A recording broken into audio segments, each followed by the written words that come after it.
3, 2, 1. L40 stages 0. are ignited. Naughty boy has now become and matured as a very obedient and disciplined boy. पूरी दुनिया देख रही है कि आज भारत ने इनसैट 3DS सैटेलाइट को लॉन्च किया है, जो कि एडवांस वेदर स्टडीज करेगा और डिजास्टर वार्निंग्स के बारे में खबर देगा। हुकूमत बनाने के बाद जो मुश्किल मौशी फैसले हैं, इसकी वजह से भी सियासी कीमत चुकानी पड़ेगी। इससे भी सियासी जमातें घबरा रही हैं। इस एडवांस मटीरियोलॉजिकल जो कि 3rd जनरेशन का है, तो वक्त दूर नहीं जब तुम्हें वजीर आजम का उम्मीदवार नहीं मिलेगा। आज वाकई ये सब चीजें सच साबित हो रही हैं। टेक्नोलॉजी मैं तो कहूँगा भी हम लोग आगे हैं, सीधी बात है कि हमने अपनी टेक्नोलॉजी कौन सी बनाई है? कोई पत्थर से ना मारे मेरे दीवाने को। अगर धांधली के इल्जामात साबित हो गए तो क्या पाकिस्तान को दोबारा इलेक्शन की तरफ जाना पड़ सकता है? सिट साहब वो कहते हैं दाल में कुछ काला है, सारी दाल काली हो गई। स्पेस साइंस अभी हम जमीन पे चलने के काबिल नहीं हुए, स्पेस तो बहुत दूर है। सोशल मीडिया को स्लो कर दिया गया है, यानी कि सोशल मीडिया को एक तरह का समझे ब्लॉक किया गया है। हम तो वो भारत की ट्रेनें देख के हम हैरान होते हैं कि इतनी इतनी ज़बरदस्त ट्रेनें बनाने हैं। सैटेलाइट तो बहुत दूर है, सैटेलाइट तो हमारी रेंज से बहुत दूर है। हम तो उनके मुताबिक हम ट्रेनें नहीं बना सकते जो उन्होंने इतनी इतनी ज़बरदस्त ट्रेनें बनाई हुई हैं। लेकिन इसके पीछे एक चीज है, सिर्फ एक चीज है, नेशनलिज्म है। उसके पीछे प्राइड है चीमा साहब। मोदी साहब के बच्चे लंदन में नहीं है, उनकी कोई ख्वाहिश नहीं है कि टोरंटो के अंदर अपने बच्चे को पीआर लेकर देनी है। उनकी कोई ख्वाहिश नहीं है कि दुबई के अंदर उनके विलास बने।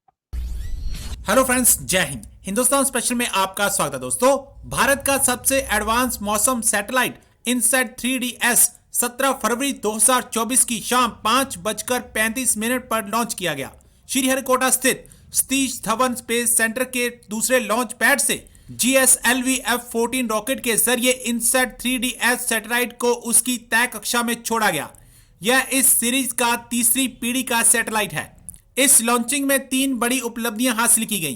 पहली यह है कि यह GSLV की 16वीं उड़ान है, स्वदेशी क्रायो स्टेज की 10वीं उड़ान और स्वदेशी क्रायो स्टेज की 7वीं ऑपरेशनल फ्लाइट होगी। GSLV F-14 रॉकेट ने लॉन्चिंग के बाद इनसैट 3DS सैटेलाइट को उसकी तय कक्षा में पहुंचा दिया। इसके बाद ही सैटेलाइट के सोलर पैनल्स भी खुल गए, यानी अब इसरो के इस सैटेलाइट को सूरज से मिलने वाली रोशनी से ऊर्जा मिलती रहेगी। अब पाकिस्तान मीडिया भारत के सबसे एडवांस मौसम सैटेलाइट के लॉन्च हो जाने से सकते में है। पूरी दुनिया देख रही है कि आज भारत ने इनसैट 3DS सैटेलाइट को लॉन्च किया है, जो कि एडवांस वेदर स्टडीज करेगा और डिजास्टर वार्निंग्स के बारे में खबर देगा। बहुत स्ट्रॉन्ग सैटेलाइट है जिसको आज लिफ्ट ऑफ कर दिया गया है। बढ़ते पाकिस्तानी अवाम की जानिब उन्हें इस एडवांस मटीरियोलॉजिकल जो कि 3rd जनरेशन का है, इसके बारे में बताते हैं। फिर अपनी स्पेस एजेंसी के साथ भी कंपेरिजन करवाते हैं कि इसरो दिन ब दिन कोई ना कोई नया रॉकेट, कोई ना कोई नया सैटेलाइट लॉन्च करता है। एज कम्पेयर टू अगर हम पाकिस्तान की बात करते हैं, अभी तक हम अपना कोई मेड इन पाकिस्तान का सैटेलाइट तक नहीं बना पाए। मेड इन चाइना लिखा हुआ आता है हमारे सैटेलाइट्स पर, हमारे रॉकेट्स पर, हमारी टेक्नोलॉजी पर। तो भारत ने जो न्यू सैटेलाइट लॉन्च कर दिया है, लिफ्ट ऑफ कर दिया है, जिसकी वीडियोस पूरी दुनिया में वायरल हो रही हैं, उसके बारे में अवाम क्या राय रखती है? मुझे ये बताएं, अभी तक कितने रॉकेट्स, कितने सैटेलाइट्स हमने लॉन्च किए हैं? कुछ सुना है आपने? कोई भी सैटेलाइट नहीं किया। हम तो वो भारत की ट्रेनें देख के हम हैरान होते हैं कि इतनी इतनी ज़बरदस्त ट्रेनें बनाने हैं। सैटेलाइट तो बहुत दूर है, सैटेलाइट तो हमारी रेंज से बहुत दूर है। हम तो उनके मुताबिक हम ट्रेनें नहीं बना सकते जो उन्होंने इतनी इतनी ज़बरदस्त ट्रेनें बनाई हुई हैं। तो उन्होंने कैसे बना ली? उनकी वो मैनेजमेंट है। उनकी ट्रेन्स के अंदर भी 5G चल रहे हैं, उनके इलेक्ट्रिक रोड्स हो गई हैं, उन्होंने ब्रिज इतने कमाल के बना लिए हैं, चांद तक पहुंच गए हैं, सूरज तक उन्होंने अपना सैटेलाइट भेज दिया है। वो मुल्क के लिए काम करते हैं, कौम के लिए काम करते हैं। हम तो अपने वो जो ज़ाती जो है वो प्रॉपर्टी के लिए, जायदाद के लिए, कमीशन के लिए हम चंद दिनों के लिए काम करते हैं। हमारे देख लें, हमारे जितने भी बड़े बड़े ब्यूरोक्रेट्स हैं, जब रिटायर होते हैं मुल्क से बाहर चले जाते हैं। किसी एक नामवर साइंटिस्ट का नाम बता दें अभी जो आपको पता हो, जो काम कर रहा हो बहुत अच्छा। साइंटिस्ट तो हमारे पास, मुझे उसके बारे में इतना नहीं इल्म है ही नहीं। हाँ, इन्हें तो कहाँ से बताएंगे, तो इसलिए कह रहे हैं। स्पेस एजेंसी का नाम पता है? स्पेस एजेंसी का नाम नहीं। भारत से पहले बनाई थी अपने स्पेस एजेंसी, वो तो हमने सुपार्को, वो तो हमने सुपार्को, हाँ, वो तो हमने PAE भी बनाई थी, वो भी लॉस में जा रही है। हमने PAE ने वो कतर एयरवेज को उन्होंने सिखाया था सारा काम, लेकिन वो कहाँ से चले गए, हम कहाँ से चले गए। हम PAE बेचने के मूड में है कि हम PAE बेच दें, हमारे पास वो चल नहीं रही। हम अपना गोल बनाएंगे। देखिए सर, अब तो यूएई ने भी अपनी स्पेस में इतनी तरक्की कर ली। आज मैं यूएई की भी खबर पढ़ी थी कि वो भी स्पेस में आगे जाने की तैयारियों में है, अपने साइंटिस्ट को तैयार कर रहे हैं, भारत की मदद ले रहे हैं। हम कब आगे स्पेस में बढ़ेंगे?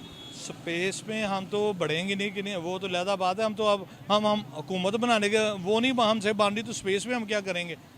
तो वो वजारत जिसको देते हैं, अब तो वजारत लेने वाला कोई नहीं है। तो स्पेस में तो बहुत बड़ी, इसमें रिसर्च होनी चाहिए, इसमें अदारे होने चाहिए। अदारे हमारे काम नहीं करेंगे तो हम हमारे जितने सैटेलाइट्स हैं उन पर मेड इन चाइना लिखा हुआ है, इसके बारे में आप क्या कहेंगे? मेड इन चाइना पे भी तो हमारी तस्वीरों पे लिखा आता है, टोपियों पे लिखना आता है, तो वो स्पेस में तो हम कहाँ जाएंगे?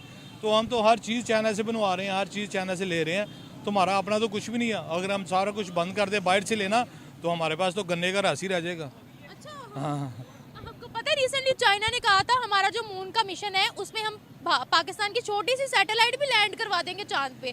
तो क्या हम इसी तरीके से चांद पर जाएंगे या कोई हमारे गोल सेट होंगे? हमारे तो हर शोबे में हमें हर कोई मुल्क हमारा हाथ पकड़ के हमको चलाता है। हम तो अकेले कुछ भी नहीं कर सकते। चाइना हमें सैटेलाइट में ले जा रहा है, सऊदी हमें तेल दे रहा है, ईरान हमें कुछ दे रहा है, तो हमारे पास अपना तो कुछ भी नहीं है। हम तो दूसरों के सहारे पे चल रहे हैं। आपको थोड़ा सा इसका ब्रीफ दे दूं। आज से कोई 10 या 12 साल पहले यूनिसेफ की रिपोर्ट थी पाकिस्तान के मुताल्लिक कि पाकिस्तान एजुकेशन की फील्ड में कम से कम 60 या 70 साल पीछे है। ठीक है, इसकी जो बेसिक चीज़ है वो है एजुकेशनल बैकग्राउंड है।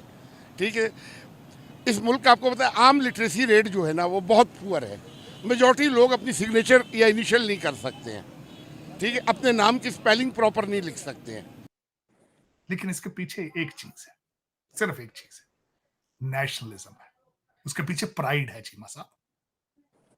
मोदी साहब के बच्चे लंदन में नहीं है, उनकी कोई ख्वाहिश नहीं है कि टोरंटो के अंदर अपने बच्चे को पीआर लेकर देनी है। उनकी कोई ख्वाहिश नहीं है कि दुबई के अंदर उनके विलास बने, उनकी कोई ख्वाहिश नहीं। मेरा ये क्वेश्चन मार्क होगा, इसको इस पे अगले सब्जेक्ट पे जाने के। मैं अपने बच्चे जो इस वक्त आवारा बच्चे ट्विटर बना के उर्दू पे सारा दिन खेलते हैं, मेरी रिक्वेस्ट होगी गूगल करें बच्चों, गूगल करो, देखो भारतीय कितने एक्स वजीर आजम जो हैं, पुराने वजीर आजम, वो लंदन में सेटल हैं, टोरंटो में है, दुबई में, कहाँ है? उनके जर्नैल कहाँ सेटल है? ये कोशिश करो ढूंढने की।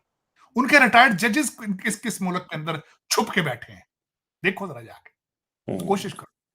अगर अपने आप को कंपीट करना चाहते हो आप इस रीजन के अंदर, जो कि मैं नहीं समझता कि आपके पास सलाहियत है इसकी, क्योंकि आपके पठान भाईजान जिनके लिए आपने अपना सारा मुल्क जला दिया है, आधा मुल्क नशे पे है, हीरोइन पे उनकी वजह से, आधे मुल्क के अंदर आज भी क्लाशनकोफ कल्चर है। और मैं मेंशन करना चाहूंगा इलेक्शन के हवाले से, मोहसिन दावड़ ने कहा था कि मेरे हल्के में अंदर Taliban has taken over the polling station, फिर गोलियां चली हैं और मोहसिन दावड़ कहां है आज? हॉस्पिटल में।